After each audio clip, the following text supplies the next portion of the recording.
जय श्री राम। हर हर महादेव। जय बजरंगबली। जय नीम करोली बाबा। एक बार फिर से आप सभी का स्वागत है आपके अपने चैनल रिंकी स्टोरीज में के प्रभु श्री हनुमान जी और परम पूज्य गुरुदेव बाबा नीम करोली महाराज जी आप सभी भक्तजनों पर असीम कृपा सदैव बनाए रखें। दोस्तों, महाराज जी के सानिध्य में और उनकी भक्ति में एक भक्त को जो सबसे अनूठा अनुभव या यूँ कहिए कि प्रकृति का सबसे उत्तम उपहार मिलता है, वह है दिव्य सुगंध का प्राप्त करना। जी हाँ, आज तक आपने महाराज जी की लीलाएं जिसमें बाबा के दुर्लभ चरित्र के बारे में और महाराज जी के मुखमंडल की आभा के बारे में अवश्य सुना होगा। और महाराज जी के चित्रों को जब आप देखते हैं तो अवश्य ही आपका हृदय आनंदित होता होगा। लेकिन शायद आपने कभी ना सुना हो कि महाराज जी के शरीर से बहुत ही अलौकिक सुगंध आया करती थी। जी हाँ, जहाँ पर महाराज जी विराजमान होते वहाँ पर महाराज जी की जब इच्छा होती तो एक बहुत ही दिव्य और निस्संदिग्ध सुगंध का वहाँ से प्रवाह होने लगता। और यह एक बार की नहीं बल्कि अनेक बार की है। और वास्तव में तो यह इतना सत्यापित है कि हमने स्वयं हमारे जीवन में एक घटना में महाराज जी के द्वारा इस दिव्य सुगंध को एहसास भी किया था। बाबा का शरीर और बाबा का आयाम ही स्वयं में वह सांसिक स्वर्ग है, जिस स्वर्ग की तलाश में एक भक्त एक इंसान धरती पर युगों युगों तक भटकता रहता है। अगर आप महाराज जी के बहुत नज़दीक हैं, बाबा के वास्तव में आप सानिध्य में हैं, तो आपको किसी और स्वर्ग की कभी इच्छा ही नहीं होगी। और सबसे बड़ी बात तो यह है कि वह जो सुगंध महाराज के शरीर से आती है, वह सुगंध ऐसी सुगंध है जो आपको इस धरती पर किसी भी अन्य स्थान और किसी भी अन्य वस्तु में कभी नहीं मिल सकती। लेकिन इसके साथ ही सबसे बड़ी विशेषता यह भी है कि वह सुगंध सिर्फ और सिर्फ महाराज जी की बहुत ज़्यादा बड़ी विशेष कृपा के बाद ही प्राप्त होती है। आप अगर महाराज जी से वह सुगंध मांगेंगे तो मांग के थक जाएंगे, लेकिन हो सकता है कि आपको उस समय तो उसका एहसास ना हो, लेकिन कालांतर में जाकर महाराज जी की ऐसी कृपा हो जाए, बाबा का आनंद आप पर उमड़ पड़े जब महाराज जी आपको उस सुगंध से रूबरू करा दे। इसका अनुभव होता कब है? जब आप बहुत ही ज़्यादा निश्चल भाव में आकर भक्ति की सरल परंतु अंतिम धार पर खड़े होते हो, जहाँ से एक दृष्टि आपकी अलौकिक दुनिया में होती है तो एक दृष्टि पीछे आपकी इसी भौतिक दुनिया में होती है। उस क्षण के अंदर आपको अनाया महाराज जी इस दिव्य सुगंध का एहसास करा देते हैं। और जब एक भक्त को इस दिव्य सुगंध की प्राप्ति हो जाए तो उस सबसे बड़ा तो मतलब निकल कर आता है कि उस समय उसके महाराज जी उसके बाबा जी स्वयं बहुत ही मौज में हैं, बहुत ही आनंद में हैं, और बाबा का आनंद ही परम आनंद है। दोस्तों, उस आनंद का सानिध्य तो आपके लिए युगों युगों से बड़ा सौभाग्य बनकर सामने आता है। आपको बता दें कि यह सुगंध ऐसी होती है कि जिसकी तुलना किसी अन्य सुगंध से कभी नहीं की जा सकती। एकदम अनुपम, एकदम अतुलनीय और एकदम मुग्ध करी। जब आपको इसका एहसास होगा तब आपकी ही इंद्रियां एक एक तरफ तो इस सुगंध का स्रोत खोजने में लगी होती हैं, परंतु दूसरी ओर आपका चित्र, आपका मन इस सुगंध की निरंतरता चाहता है। ऐसा विलक्षण मिश्रण उस समय आपके भाव का होता है। महाराज जी की बहुत सारी घटनाओं में से कुछ घटनाएं आज आपको बताते हैं। जब बाबा के इस दिव्य सुगंध का भक्तों को एहसास हुआ, सौभाग्य प्राप्त हुआ। दोस्तों, इसी तरह के स्वभाव एक बार लखनऊ की श्रीमती शांता पांडे और उनके पति श्री ललित जी को प्रथम तो अपने घर में प्राप्ति हो गए।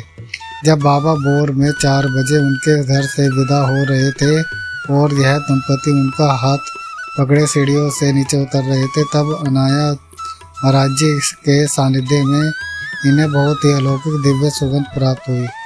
और ऐसे समय में जब इन्होंने महाराज जी की और मुड़कर देखा तो पाया कि बाबा तो बहुत ही सामान्य हैं। महाराज जी के मुख पर जरा सा कोई भाव नहीं कि उन्होंने ऐसे किसी अज्ञात दिव्य सुगंध को अभी अभी एहसास किया है।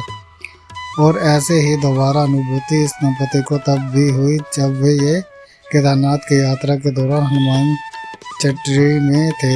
और तीसरी बार तो यह अनुभव उन्हें एक निर्जन से साधारण मंदिर में ऐसी जगह पर हुआ जहाँ पर दोस्तों ना तो कोई दिया जल रहा था और ना ही कोई धूप बत्ती, अर्थात वहाँ पर काफ़ी समय से किसी ने कोई पूजा पाठ नहीं किया था। फिर भी यह दिव्य सुगंध उन्हें महाराज जी के आशीर्वाद से प्राप्त हुई। श्रीमती शांता पांडे बताती हैं कि केदारनाथ की यात्रा के दौरान थोड़ा और आगे चलने पर एक निसंगित शांत वातावरण के माध्यम अचानक से शांता जी के मन में विचार आया कि काश बाबा के दर्शन मिल जाते। विचार आते ही सबसे पहले उन्हें बाबा ने वही दिव्य सुगंध का फिर से एहसास कराया, जिसका तात्पर्य यहाँ पर है कि महाराज जी को जब आप याद करते हैं बहुत ही दृढ़ता के साथ में, अंत में आत्मा के साथ में, तो महाराज जी स्वयं के पावन रूप के अंदर आपके पास में एक क्षण भी नहीं लगाते पहुंचने में। और यही हुआ था शांता पांडे जी के साथ में जी। जिसके बाद में बताती हैं कि पास ही स्थित एक गुफा के द्वार पर श्वेत वस्त्रों में लिपटे एक लंबे चौड़े साधु के वेश में अचानक से महाराज जी प्रकट हो गए। यह अचानक से शब्द उन्होंने इसीलिए कहा क्योंकि पहले ही शांता जी और उसके साथ आए यात्री उस गुफा में झांक कर देख चुके थे कि उसके अंदर कोई भी मनुष्य नहीं है। महाराज जी अचानक से प्रकट हुए और उन सबको दर्शन दिया, और इससे पहले कि वह महाराज जी से कुछ बात करना चाहते हैं उनसे बाबा फिर से अंतर्यामी हो गए। इस घटना के कई महीने बाद में एक बार जब शांता पांडे जी कैंची धाम आई थी और बाबा जी के पास बैठी थी, तब उन्हें वो दिन याद आ गए। तब बाबा के दिव्य सुगंध ने उन्हें सुगंधित किया था। अतः तभी अनायास जी शांता जी ने महाराज जी से कोई चमत्कार दिखाने का हट कर लिया। बार बार जिद करने लगी कि बाबा कोई तो चमत्कार दिखा दो। और दोस्तों उनका जो प्रेम भरा हट था इसके आगे महाराज जी की भी नहीं चली। बाबा ने अंगूठे से अपनी हथेली रगड़ी और फिर से वही अलौकिक आनंद में सुगंध चारों ओर फैल गई और शांता जी उसमें तन मन से डूब गई। आगे एक और कालांतर में इलाहाबाद में सुधीर दादा के घर पर भी महाराज जी ने ऐसी ही दिव्य सुगंध बिखेरी थी, जिससे घर का कोना कोना तो महक ही उठता।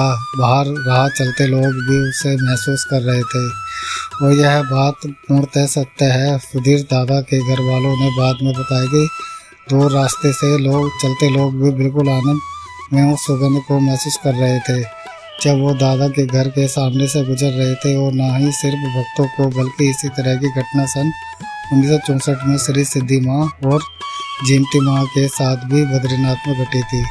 महाराज जी इन लोगों को धर्मशाला में छोड़कर पता नहीं कहाँ चले गए थे। काफ़ी समय बीत जाने के बाद जब महाराज जी लौट कर नहीं आए तो श्री सिद्धि माँ और जिमती माँ को चिंता होने लगी। अतः वे दोनों के दोनों बाहर आए बाबा की खोज में, जहाँ वहाँ तलाशती हुई निकल पड़ी। आपको बता दें कि बद्रीनाथ में जहाँ पर यह धर्मशाला थी उसके आसपास में पहाड़ों पर अनेक छोटी मोटी गुफाएं बनी थी, जहाँ पर योगी महात्मा तपस्या किया करते थे, ध्यान किया करते थे। और यहाँ के कुछ गुफाओं में तो जंगली जानवर भी वास किया करते थे। तब श्री सिद्धि माँ और जयंती माँ दोनों माएँ महाराज जी को गुफा और तंत्रा में खोजते खोजते जब एक कमरा नुमा बड़ी गुफा में गई तो वहाँ पर उन्होंने एक कोने में ध्यान स्था बाबा नीप करौली महाराज जी को आसन जमाए हुए पाया। श्री जिमती माँ ने दृष्टि उठाकर चारों ओर और कमरे को देखा। वह बहुत ही निष्कृष्ट था। चारों ओर खच्चर और भेड़ बकरियों की विस्तार फैली हुई थी। जानवरों के मल से जमीन गीली हो रही थी, लेकिन समाधि बाबा को इस सब की चिंता कैसे हो सकती थी। जैसे ही इन दोनों माताओं ने गुफा के भीतर कदम रखा, उन्होंने गुफा को उस दिव्य सुगंध से भरा हुआ पाया। इस नेकास्तिक सुबास से दोनों ही आश्चर्यचकित रह गई। ऐसी ही अलौकिक सुगंध महाराज जी के शरीर से, उनके कंबल से और उनके वस्त्रों से, उनके बिस्तर से भी अनायास उठती रहती थी। लेकिन यह दिव्य सुगंध तभी उठती थी दोस्तों जब महाराज जी संपूर्ण रूप से अपनी ही मौज में हुआ करते थे, अपने ही आनंद से सरोवर होकर आनंदित हो रहे होते।